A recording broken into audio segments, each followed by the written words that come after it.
Бүгүн 3-июнь күнү Акипресс маалымат агенттигинин жыйындар залында чогулган жеке ишкерлер Мадина, Дордой жана Кара Суу базарларынын башчылары мындан бир нече күн мурун Азаттык жарыялаган изилдөө боюнча өз ойлорун ортого салышты. Ишкерлер изилдөөдө айтылган туура эмес маалыматтар алардын ишине кедергисин тийгизип жатканын баса белгилешти. Юрист Муса Бейшеновдун айтымында, соодагерлер товар алуу үчүн акча которууларды коммерциялык банктар аркылуу жүргүзүшөт жана аталган процесстер Улуттук банк, каржы полициясы, финансылык чалгындоо мамлекеттик кызматы тарабынан көзөмөлгө алынат.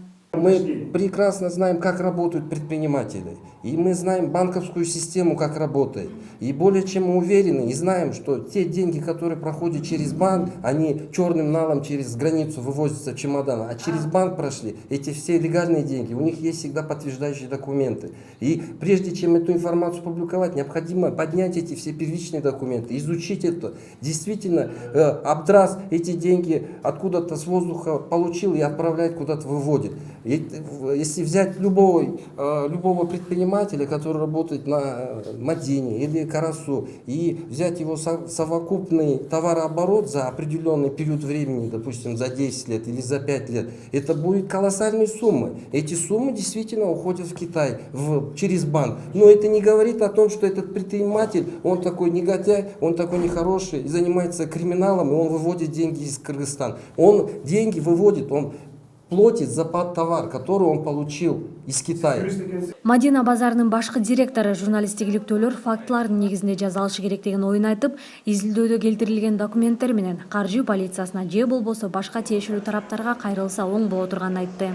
Дело в том, что есть определенная какая-то практика. Если у вас есть какой-то материал на него, то вы должны обратиться, на мой взгляд, вы должны обратиться в финансовую полицию, что вот есть такой вот факт, давайте мы его будем проверять. Ну зачем выстрел делать на всю республику и говорить всех бизнесменов обвинять, как вы говорите, в кэш-сумках? Вот это нас просто единственное натолкнуло, вот вы задаете вопрос, зачем вы здесь? Вот это нас натолкнуло к тому, что вот эта волна сейчас, которая пойдет после вот этого вашего выступления, вот задал человек вопрос, есть или нет. Я разговаривал сегодня с одним банком, я не буду называть, потому что это конфиденциальный разговор. И он мне говорит, ты знаешь, вот такая вот немножко тенденция попахивает нехорошо. Я что-то боюсь принимать эти деньги. Аты аталган ири базардын кызматкерлери Айеркен Саймати менен байланышып, изилдөөдө айтылган акчалар боюнча тастыктоочу документтерди көрсөтүүсүн талап кылышкан.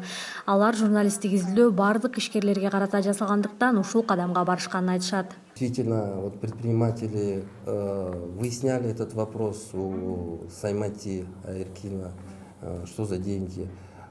Саймати Эркин обещал предоставить все подтверждающие документы того, что эти деньги. Вы как предприниматели, вы это, Да, потому что эти все вопросы, которые они затрагивают не одного Саймати Эркина, а всех предпринимателей. Поэтому мы вынуждены были здесь собраться, мы вынуждены были выйти на Саймати, хотя это нас не касается. Соода менен алек болуп, деги эле чет өлкөлөрдөн товар алып келип бизнес кылган ишкерлердин бир жылда эмес, бир айда эле которгон каражаты бир нече миллионду чапчыйт. Мисалга Кытайды ала турган болсок, бизнесмендер жыл сайын миллиард долларларды товар алуу үчүн которушат. Акча которуулар эки өлкөнүн банктарынын көзөмөлүндө ишке ашат. Ал эми банктык которуулардын эл аралык системасы менен тааныш адамдар бир нече жылдын аралыгында иликтөөдө айтылган миллиондор эч кандай шек жаратпастан чет өлкөгө которулушу мүмкүн эмес экенин айтышат.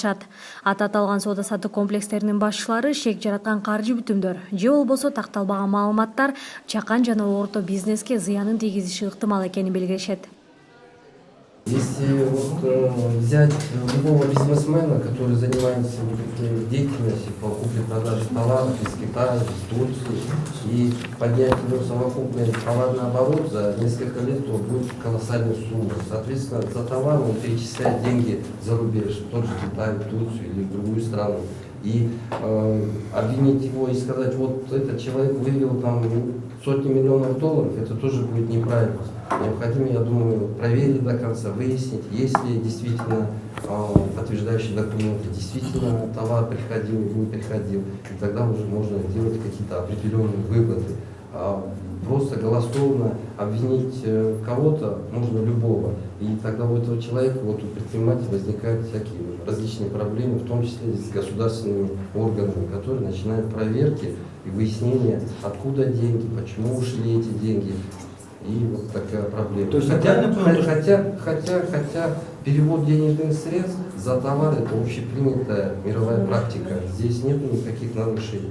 Любая организация, которая получает товары из-за рубежа, обязательно эти деньги отдает, перечисляет. И это не является выводом капиталов из Кыргызстана. Вывод капитала — это совсем другой, вы же знаете прекрасно. Буга чейин экономикалык кылмыштуулукка каршы күрөшүү мамлекеттик кызматынын жетекчиси Бакир Таиров Азаттык радиосу тараткан маалыматтарды текшерип чыкканын айтып, анда айтылган $миллион Дордой, Кара Суу жана Мадина базарларындагы соодагерлерден товар алып келүү үчүн жиберген акчасы экенин айткан. Биз мына дал ушул базарларда иштеген соодагерлер менен баарлашып, жогорудагы маселе тууралуу ойлорун уктук.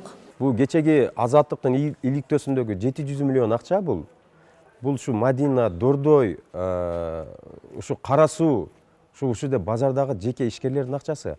Бул 700 миллиондон да көп. Бул 700 миллион бул жерден 1-2 айда эле которулуп калат бул акчачы күнүнө. Бул күнүнө жоктон 3-4 миллион доллар акча которулат Кытайгачы. Акча которулбосо бул товарлар кайсыл жактан келмек? Клиенттер жөндөн звонок кылып койбосо азыр виза ачыш кымбат болуп калган азырчы. Bir жылда клиент барат, bir жол Кытайга барат, договорду түзөт, контрактты түзөт, болду. Келет, бул жакта отурат, фирмаларга акчаны берет.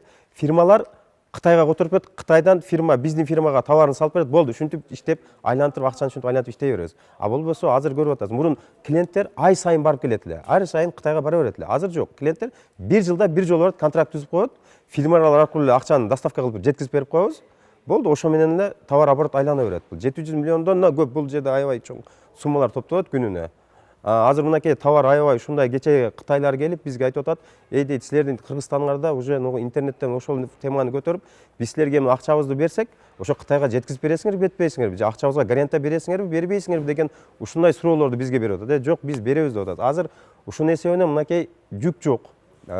Жүк жок нерсенен Торгатта канча деген водительдер очередь берип тополоң болуп атат ал жердечи. Эгер жүк көп болсо, водительдин жол акчасы да көбөйөт. Бардык адамдарга выгодно болот. Азыркы время жүк аябай эле аз.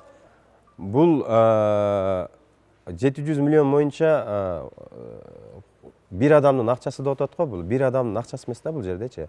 Бул бүт Дордой, Кара Суу, Мадина ошол адамдардын акчасы. Кааласа депутат комиссия келсин, кандай өкмөттүн комиссиясы келсин, Дордойго кирсе карта ачылат, Мадинага кирсин, элдер кандай акча которот, өздөрү эле билип алат мунчу. Бул жерде эч жашыруу нерсе жок, бул жерде жашыра турган. Биз бул Бишкекке жүк алып келебиз, перевозка менен заниматься этип, Тажикстанга жүк чыгарабыз, Өзбекстанга жүк чыгарабыз биз бул жерден. Бул бир сыйра бул жөнүндө да мен өз оюм айтып кете кетейин. Бул транзитный жүк биздин Кыргызстанда кала турган жүк эмес бул. Кытайдан чыгып прямой эле Өзбекстанга же Тажикстанга кирип кетет. Бул жерде эч кандай төлөнбөйт. Как биз бул жерден Бишкектен чыгып Россияга баргандай эле Казакстан менен транзит болуп өтүп кетебиз го, эч нерсе болбой эле. Би Россияга жетпебиз. Ошондой эле нерсе болчу. Транзиттагы ушул Кытайдан чыгат, Кыргызстан менен Кыргызстан аркылуу Өзбекстанга кирип кетет. Растаможка, пошлина, сбор бардыгы Өзбекстан мамлекети өзүнө төлөнөт. Эгер Тажикстанга чыкса, Тажикстан мамлекетине төлөнөт. Азыр бизге келип аткан жүктөн, сырттан Европадан келип аткан жүктөр деле ушундай. Турциядан карголор бар бул жерде. Турциядан келген жүктөр транзит болуп Иран менен, Түркменистан, через Казакстан менен келип, ал мамлекеттен эч кандай төлөм төлөнбөйт. Прямой келип туруп, Кыргызстанга төлөнөт. Транзит төлөнгөн жүктөргө келген мамлекетке эле ошол жерде растамашка төлөнөт. И бизден Кытайдан чыгып аткан Өзбекстан жүгү дагы ошондой тарзда кетет. Көп жылдан бери ушу Мадинада иштейбиз. Ушул мурун Кара Сууда деле иштеп жүргөнмүн, Кара Суу базарында деле. Биз фирмага акчаларды чогултуп тапшырып беребиз бардыгын. Ошо фирмалар акчанын суммасын ошолор толук жооп берет. Товардын ошо биздин партнерлорго барып жеткизип берет. Кандай жол менен алар өзлөрүнүн секрети болуш керек, биз билбейбиз, кандай жеткирип берет.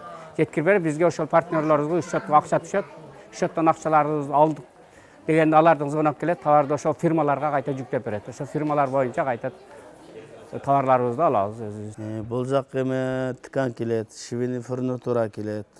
Андан башка эме майдучуда товар көп келет да. Нарым менен келет.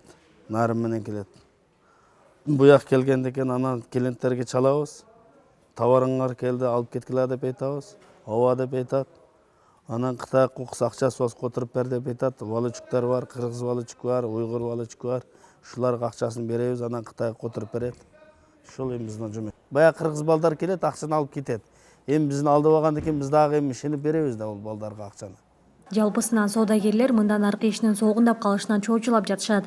Анткени изилдөө жарыяланары замат аларга буга чейин ишеним артып келген өнөктөштөр тарабынан суроолор жаралып, текшерүүлөр күчөп, мындан ары кызматташуу токтоп калуу коркунучунда турат. Бул ыктымалдуулуктар ишке аша турган болсо, Кыргызстанда миңдеген адамдар жумушсуз калары белгилүү.